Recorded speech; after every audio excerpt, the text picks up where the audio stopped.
देहूवरून संत तुकाराम महाराजांची पालखी जी आहे ती पंढरपूरकडे प्रस्थान करणार आहे।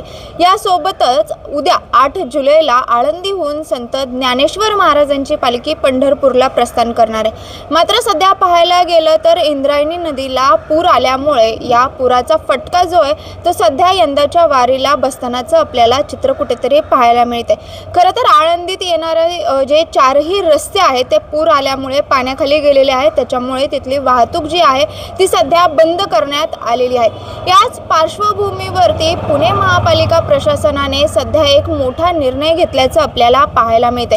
तो निर्णय म्हणजे या वारकऱ्यांची गैरसोय होऊ नये यासाठी पुणे महापालिकेच्या ज्या 101 शाळा आहेत तिथे या वारकऱ्यांची सोय जी आहे ती करण्यात येणार आहे। पुणे महापालिकेच्या महापौर मंजुषा नागपुरे यांनी या संदर्भातील माहिती दिलेली आहे। खरं पाहायला गेलं तर इंद्रायणी नदीला पूर आल्यामुळे तिथे वारकरी जे आहे ते तिथे जाऊ शकत नाहीत। यासोबतच तिथे काही वारकरी देखील अडकलेले होते, त्यांना बाहेर काढण्याचं काम करण्यात आलं। मात्र पिंपरी चिंचवड महापालिका प्रशासनाकडून देखील सांगण्यात आलेलं होतं की वारकऱ्यांनी आळंदीकडे किंवा देहूकडे येऊ नयेत, तुम्ही जिथे कुठे असाल तिथेच थांबण्याचं आव्हान जे आहे ते करण्यात आलेलं होतं।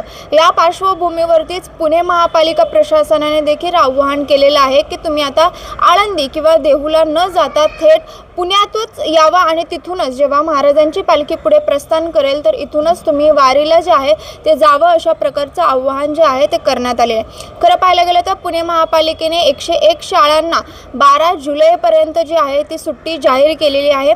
यात कुठल्याही खाजगी शाळांचा समावेश नाही आहे, फक्त पुणे महापालिकेच्या या शाळा असणार आहे। यासोबतच सध्या पाहायला गेलं तर पुण्यात जी आहे ती पाणी कपात सुरू आहे, मात्र आजपासून ही पाणी कपात जी आहे ती पूर्णपणे रद्द करण्याचा देखील निर्णय घेण्यात आलेला आहे। खरं तर वारकऱ्यांची गैरसोय होऊ नये या पार्श्वभूमीवर हा पाणी कपातीचा निर्णय जो आहे तो रद्द करण्याचा निर्णय घेण्यात आलेला आहे। त्याच्यामुळे 12 जुलैनंतर पाणी पुरवठा व्यवस्था कशी असेल या संदर्भातील माहिती महापालिका जी आहे ती देणार आहे। मात्र सध्या पाहायला गेलं तर या 101 शाळांमध्ये वारकऱ्यांची राहण्याची सोय असणार आहे, त्यांच्या जेवणाची सोय असणार आहे। यासोबतच आरोग्याची काळजी घेण्यासाठी आरोग्य कक्ष देखील जे आहे ते इथे असणार आहे। त्याच्यामुळे वारकऱ्यांनी जे आहे ते तिथे आळंदी किंवा देहूला न जाता थेट पुण्यातूनच ही जी वारी आहे ती त्या वारीला जावं असं आव्हान जे आहे ते करण्यात आले।